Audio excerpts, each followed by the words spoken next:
200 years ago, in order to cope with the catastrophic disaster brought about by surface wars, a group of scientists and architectural engineers gathered in a certain place. According to their calculations, within 200 years, sunlight and the ecosystem on the surface would recover. Until then, the surviving humans would have to hide in the Ashen City, deeply buried underground. Enduring this long era, and to ensure everything would improve, no one was allowed to leave early. They preserved the secret of how to exit the underground city in an iron box and set the box to open in 200 years. This secret, carrying the fate of humanity, was solemnly entrusted to the first mayor of Ashen City. Although the people underground no longer knew the alternation of day and night, time still moved forward. The iron box was passed down from one mayor to the next, with each change in office. The remaining time continued to tick away, but when it reached the 47th year, an unexpected event occurred. The 7th mayor suddenly died. No one around him was aware of the iron box's significance anymore. This artifact, which could lead all of humanity back to the light of day, was left forgotten in a storage room. No one ever remembered it again until the counter on the iron box reset several times. This accident undoubtedly plunged humanity into a perilous situation because Ash City was only designed to last 200 years. The generators would eventually shut down completely. Duen and his father, who had lived in the underground city since birth, gradually became aware of the impending danger as power outages in Ash City became more and more frequent. Duen earnestly told his father that the city was definitely on the verge of collapse and that he would not stand by and watch the last embers of humanity be extinguished. Today was the day the mayor assigned jobs to the young people. He was certain he would draw an important job that would allow him to get as close to the generator as possible. In the underground city, job assignments were mainly determined by drawing lots. Unlike Dune, who arrived at the site early, his friend Lena almost missed the job assignment. The mayor picked up the box of lots and let the children choose their jobs one by one. Lena was very disappointed with her assignment as a pipe worker. The heavy and exhausting pipe work was hardly a good job. Fortunately, Dune, who was determined to get close to the generator, swapped jobs with her after the ceremony. Since he liked running around, he was happy to become a messenger, and Lena happily ran home. She shared the good news with her forgetful grandmother. In the underground city where the blue sky couldn't be seen, only by being a messenger could she get a bit more fresh air. Dune's father also seemed pleased with his son's choice, and even gave Dune one of his own inventions, though Dune didn't quite understand it. Why did his father spend so much time tinkering with all those strange gadgets at home? The two of them each went to report to their respective workplaces, and Director Shu draped the red cloak symbolizing a messenger over Lena's shoulders. Duen also received items distributed by the master, Sewer. Sewer specifically reminded the children not to forget to engrave their names on their helmets. There had been a water leakage accident in the pipes before, and it was only thanks to the engravings on the helmets that they were able to identify the victims, just as he was about to ask about the generator.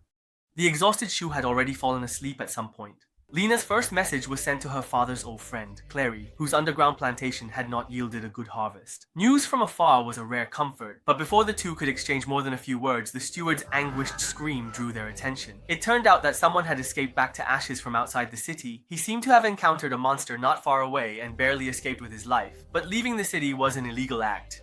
He had just escaped from the monster, only to be immediately arrested by the police. Tina couldn't help but wonder why anyone would try to go outside. Before leaving, she quietly picked up the object that had fallen from the monster. Dawn's first day down in the pipes went fairly smoothly as well, under the guidance of his mentor, Sua. He learned quite a lot, but it had been a long time since any new pipe parts were added in the Ashes. The current work was just endlessly patching things up. Whenever Sua got tired, he just wanted to sleep, so Duven, who still hadn't managed to ask about the generator's location, had no choice but to secretly take the map from his mentor's chest. Following the vague directions on the map, he accidentally wandered into a storage room. Duven was amazed to discover that in the famine-stricken Ashes City, there was actually a secret stash of so much food.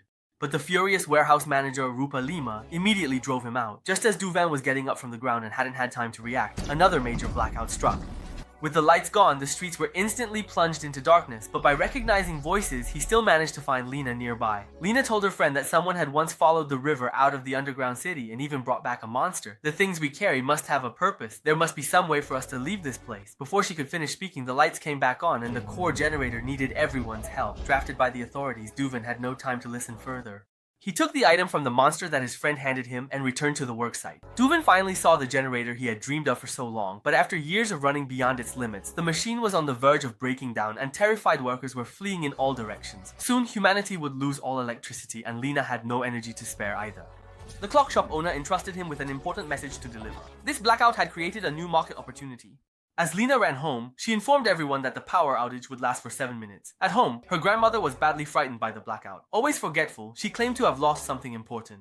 Lena went into the room to check and found her little sister, who was starving, rummaging around. The girl was eating something in front of an iron box. Lena quickly separated her sister from the box. It turned out that this strange box was exactly what their grandmother had mentioned. But what exactly was the purpose of this box? Grandma still couldn't remember, and the work wasn't finished yet. Lena still had to keep delivering messages for people. But this time, the message was particularly noteworthy. The warehouse manager wanted to speak to the mayor. It was Lena's first time at City Hall, and she looked around curiously, gazing at the portraits of the previous mayors along the corridor. The box in the hands of the 7th mayor caught her attention. Her family was in fact descended from the 7th mayor. It seemed that the box Grandma mentioned really was something important. Lena finally met the mayor and delivered the strange message to her. "Your boat is ready." After finishing her work, Lena felt that things were not so simple. The person who had escaped from outside the city said he had followed the river all the way. The mayor and the warehouse manager, Looper, were also discussing matters related to the boat. Blackouts in Ember were becoming more and more frequent, and the ancestral box from home also appeared in the mayor's portrait. All the evidence indicated that it was entirely possible for humans to leave Ember. At this moment, both Lena and Dune realized that a turning point in humanity's fate was approaching. Dune told his father that the generator was about to collapse. Though he was deeply worried, he still reassured his son not to worry. Dune found books about animal injuries and confirmed that the thing on the monster was actually a beetle's mandible. However, since people nowadays hardly ever see any animals, he couldn't understand why the beetles in the book were drawn so small. But if there is life outside the city, it proves that the world beyond is not a barren wilderness. Returning home once again, Lena also made a new discovery. She opened the mysterious box and found a card, as well as a fragment of a card with incomplete writing whose purpose she couldn't figure out. Lena was also puzzled, but in any case, the ancestral iron box had been rediscovered, and her grandmother could finally set her mind at ease. She called a doctor to treat the elderly woman, who had been frightened. But the medicines in the underground city had long since run out, so the doctor could only try to examine as many of the neighbors as possible. As it turned out, these examinations yielded results. Everyone found a torn piece of paper in Poppy's mouth, and the note from the iron box was finally pieced together, though some parts were still hard to decipher. But it was now readable. Just as Lena was studying the meaning of these sentences, another major blackout struck. This blackout completely shattered Grandma's confidence. By the time Lena and Poppy went to visit her again, Grandma had already passed away. Busy as she was, Lena didn't have time to take care of Poppy, so they temporarily moved in with a relative auntie. Lena was determined to recover the memories Grandma had lost before she died. To uncover the secret of the metal box, their good friend Dune also came to help identify it. Dune recognized the handwriting on the note. It must have been left by the builders of Ember City, but to be sure they needed to make some comparisons. Boldly, Dune sneaked Lena into City Hall, where they discovered a book left behind by the builders. With a book from 200 years ago as a reference, the two of them confirmed that the note in the box was indeed a warning from 2 centuries past. Dune believed that the builders were trying to alert future generations to leave Ember. He remembered a room that had been erased from his mentor's map. That means you might have a secret about the exit, but before the two could go in, a giant mole caught their attention. The mole's mate was incredibly strong, and the two of them could only run for their lives. Lena, who had finally managed to hide, tried to pull the box back to her side, but it was discovered by the mole's keen nose. With nowhere to run after being discovered, Lena was fortunately saved when Duen appeared just in time and distracted the mole, allowing the two of them to escape danger. Once they hid in a safe spot, both were still shaken. The storage room had been taken over by the moles, which made them feel even more disheartened. After all, the underground city was already facing a famine.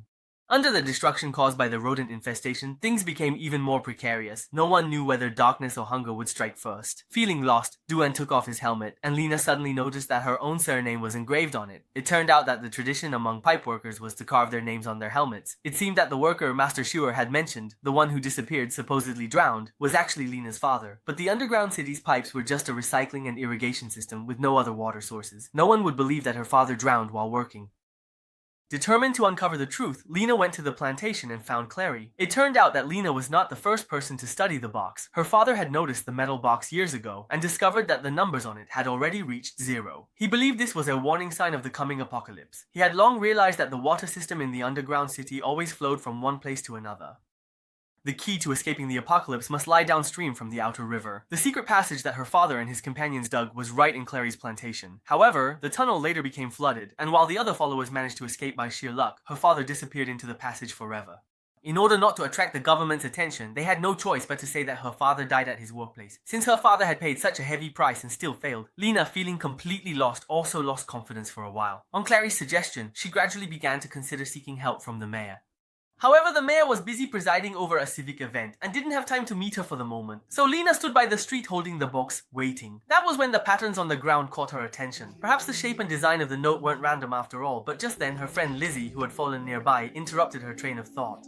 She hurried over to help her up, only to find that all the cans her friend had dropped were products that had long since disappeared from the market. Lena couldn't help but question her friend. How could so much food suddenly appear in a city suffering from famine? Lizzie hesitated, trying to dodge the question.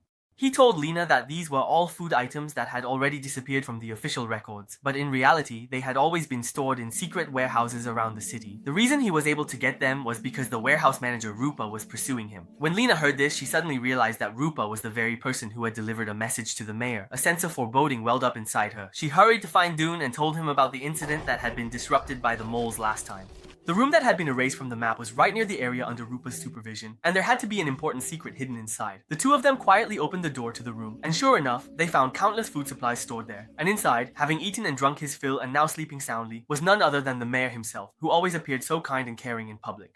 After learning the truth, the two were filled with grief and anger. Tina took Du-Wen back to her home to discuss what to do. At this rate, even if everyone wasn't doomed by the catastrophe in the underground city, they would still be killed by the unscrupulous mayor. With nowhere else to turn, Du-Wen noticed the tape recorder left behind by Lena's father, and to her surprise, she discovered that her own father's voice was also on the recording.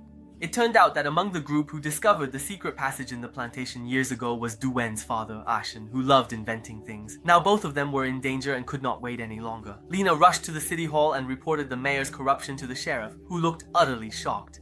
He immediately turned the girl over and escorted her straight to the mayor's office. It turned out that everyone at City Hall had been colluding all along. They had been deceiving the citizens on a large scale, but Lena also made an unexpected discovery. The card hanging on the mayor's chest was the same design as the one in the metal box. But at this moment, the smug mayor also noticed the metal box in Lena's hand. His instincts told him that it must be something important, and in any case, letting the girl go might lead to a leak of information. There was no way they would let this girl leave City Hall. However, the mayor and his group's corruption and incompetence ultimately ended up bringing about their own downfall. A sudden power outage helped Lena evade pursuit, and she also managed to get hold of the card on the mayor's chest. At this moment, Dune was still unaware that he and Lena, having uncovered the mayor's corruption, were now wanted throughout the city. He had just finished explaining everything to his father when the police arrived. Pretending to support the police, Dune's father bought his son some time, but also revealed the possible hiding place of Dune and Lena. The sheriff had already questioned them about their possible hiding place, but fortunately, Clary did not betray his friends. The two managed to escape danger by hiding in the tunnel their fathers had dug together. Not only that, they also discovered the secret that the cards could be combined to form a key. The unfinished mission of their fathers had to be continued. They went to the central square and brought along their little sister, who was participating in a community event. At that moment, both Mayor Broken Pie and the sheriff were too busy to pay attention to them. For the time being, the three of them didn't have to worry about being pursued. Since the tunnel their fathers built wasn't the right destination, then the heart of everything must be at the generator. The group followed Du-Wen down through the pipes, but no matter what they tried, they couldn't open the door to the generator room. While racking her brains, Lena finally noticed a clue. On the floor of the central control room in the underground passage, a series of patterns matched exactly with the notes in her hand. Those seemingly ordinary employee lockers actually held the secret to leaving Ash City. Following the instructions on the note, they turned each of the nearby valves one by one, and as locker number 17 was lowered, the seemingly ordinary lockers before them had all become arcs of salvation for humanity. However, they hadn't followed the order indicated on the note. The water level of the underground river didn't rise in time. They should have entered the nearby emergency control room first. The cards on the mayor's chest and in the metal box were actually the keys to the control room. They just needed to get all the water wheels below running. That way they could adjust the water level so the small boat could safely set sail. However, the city's old and neglected equipment posed a problem. Not only was there the generator, but when the long unused water wheels were restarted, they malfunctioned and couldn't reach full power. At this moment, Sua, who had been steadfastly on duty, was alerted by the alarm in the control room. Although he often felt drowsy, he always made sure the Ashen City's pipeline system ran smoothly. Without hesitation, he went straight to the sluice gate. The brave Du-Wen, seeing his mentor, immediately rushed over to help. At last his father's invention came in handy and the water wheel started working again. The core machinery was interconnected with everything else. When the water pressure suddenly surged, it even destroyed the statue in the city square. The self-serving mayor did not help the citizens at the first sign of trouble. Instead, he hid away in his own little shelter, even heartlessly abandoning Rupa, who had always helped him. But just as the mayor was starting to feel relieved, he realized that he wasn't the only one who liked to search for food, especially now that the old master was lending a hand. But at last they were able to board the small boat and head toward their dream destination. Chua also played a crucial role. At the very moment the boat passed through the water wheel, he unleashed its maximum power. Not only did the three of them smoothly get past the water wheel, but their boat was also propelled forward with great force. After a thrilling and heart-pounding journey down the river, they finally reached their final harbor. The new shoes had already prepared lighting tools for those who would come after, and the three of them held onto that glimmer of light in their hands. At last, they set foot on the land of the outside world. Yet at this moment, the world was still pitch black, just like a power outage in the underground city. Could it really be as everyone had always said, that there was still nothing in the outside world, and it was impossible to survive here? Exhausted, the three of them lay down on the ground together. In their disappointment, they actually didn't know that in the vast world outside, the cycle of day and night still existed. When the fiery red sun slowly rose and the bright sunlight shone on their faces, they finally realized how beautiful the outside world truly was. The vast blue sky was just as boundless as Lena had imagined. Humanity no longer needed generators or underground farms. But since there was no way for news to spread from the outside world back to the underground city, how could they let everyone know? At last, the three of them discovered, in a large hole nearby, the brilliantly lit Ash City deep underground. This underground city, hidden deep in the darkness, was without a doubt the last remnant of human civilization. It had guarded the underground for 200 years and had finally received the long-awaited good news. The three of them tied the message about the world of light to a stone and gently tossed it into the hole. In truth, the chances of success with this method were very slim. But perhaps it was because humans longed for the light so much that the stone happened to land right in front of the father, who could read neither to the left nor the right. Humanity was finally about to reclaim the light it had lost for 200 years. The end.